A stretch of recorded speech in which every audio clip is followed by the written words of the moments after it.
Stay tuned for World Monitor with John Hart, next on the Discovery Channel. Tonight on World Monitor, preparing the home front. Ground war precautions. The problem with them is on the... And alternatives for the long run.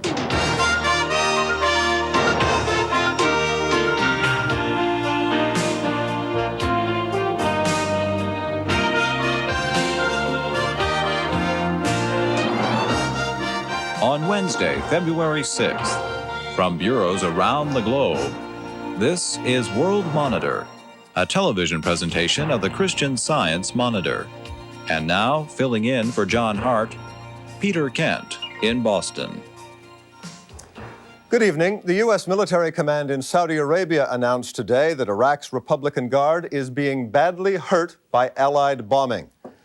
At the same time, the military spokesman said the elite Iraqi unit has shown great skill in dispersing and concealing its positions.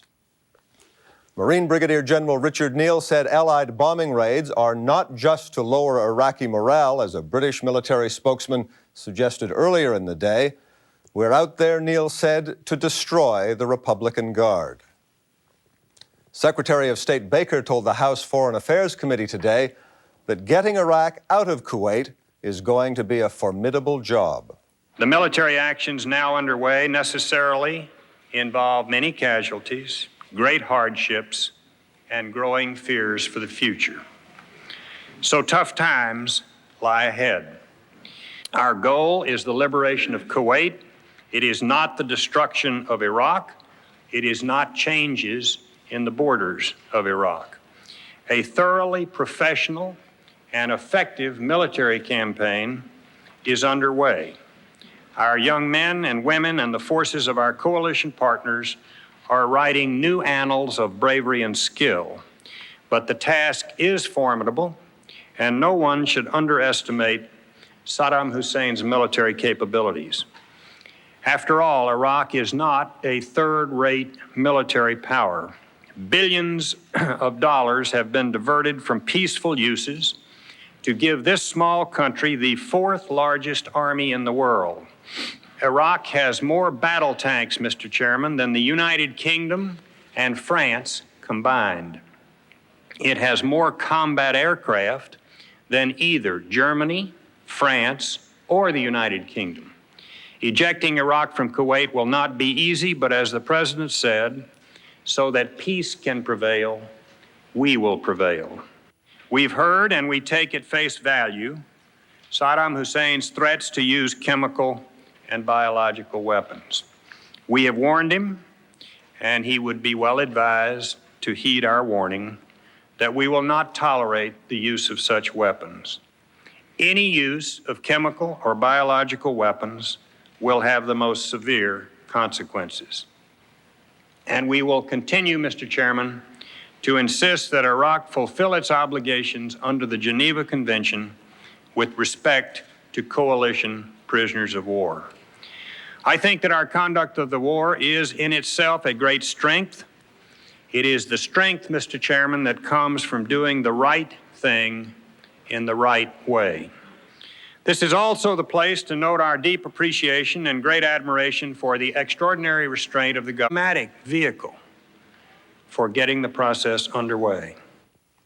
When we return, the dangerous ground ahead. Blast between 19 December and 5 June.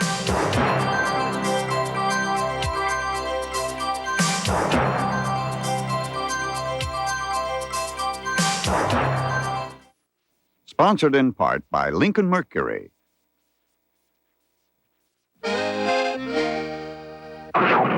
The V8-powered Mercury Cougar XR7. It comes with speed-sensitive steering, anti-lock brakes, and a new high-output V8 that's pure adrenaline, which means the top dog is now a cat. All this and the quality of a Mercury.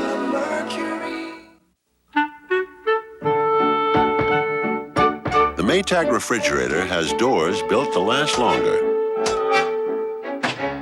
shelves built to last longer, and drawers built to last longer. And it comes with a guarantee to the year 2000, but only for a little longer.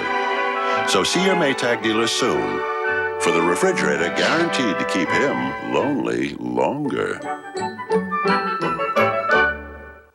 I'm Bob Knoll. My official title is Head of Auto Testing for Consumer Reports magazine, but I really work for you. And there are over 200 people who work for you at Consumer Reports. We test and report on everything from toothpaste to TVs. Right now is a good time to try Consumer Reports because you can get a free trial issue with no strings attached. Here are the details. Call now for your free trial issue of Consumer Reports, the magazine that gives you all the pros and cons of a product, including price. Call now for your free trial issue, then decide. When the bill arrives, pay it and get 11 more issues, 12 in all, including the annual buying guide issue, for just $20. Or write cancel on the bill and owe nothing. And with your paid subscription, you'll get 2 free books, our 1991 buying guide issue and the updated New Medicine Show. So put Consumer Reports to work for you. Call now.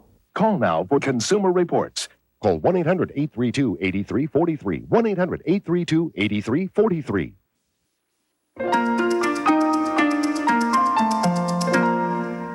At today's Pentagon briefing, General Thomas Kelly said Defense Secretary Cheney and Joint Chiefs of Staff Chairman Powell are going to the Gulf tomorrow to ask fundamental questions about troop morale and equipment. Kelly said there will be nuances discussed that can't be addressed in written reports. President Bush has said he won't decide on the timing of a ground offensive until after Cheney and Powell return to Washington and report their findings. As air attacks continue on Iraqi troop locations in Kuwait, Allied forces are working to maintain their combat readiness. One training session involved the vast assortment of mines on the desert in front of Iraqi lines. Many of the mines, as Marine Major George Cutchell pointed out, are made in America. First thing you're going to find about 10 clicks in is a bunch of wire and some anti-tank mines. These anti-tank mines are mainly conventional, anywhere from 14 to 18-pound blast. Between 19 December and 5 January, he put in 60 clicks of minefields by hand. He hasn't used any of his towed stuff. He hasn't used any of the sophisticated plastic stuff. He's been walking it out, digging it in. He owns anywhere from 10 to 20 million mines. We gave him a bunch of stuff. The Kuwaitis gave him money to go buy state-of-the-art. When we return, Lithuania's political minefield.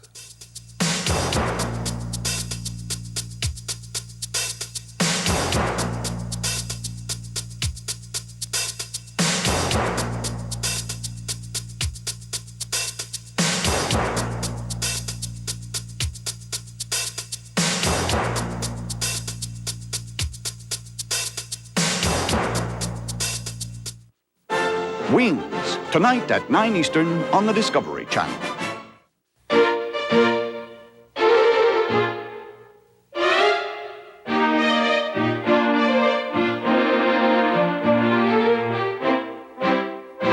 If after test driving a Sterling, you find another car with all of its standard features and appointments for $28,500 or less, we'll do more than congratulate you.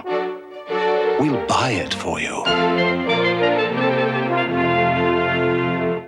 They are low slung. And high performance. See classic cars. Meet famous racers. And go wild. About wheels. Tonight at 8 Eastern, only on the Discovery Channel. Do you know what open-end mutual funds are?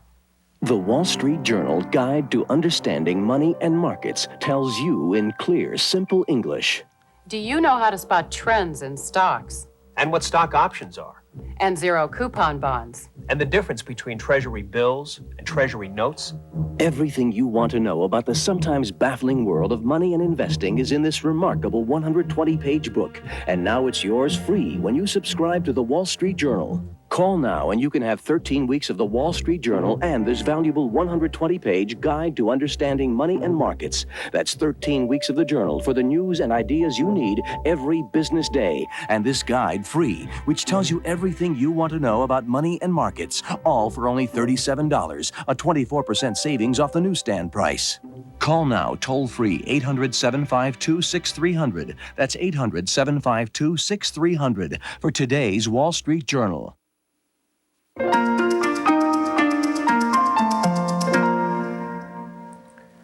Iraq announced it is breaking diplomatic relations with the United States, Britain, France, Egypt, and Saudi Arabia, all members of the Gulf Coalition.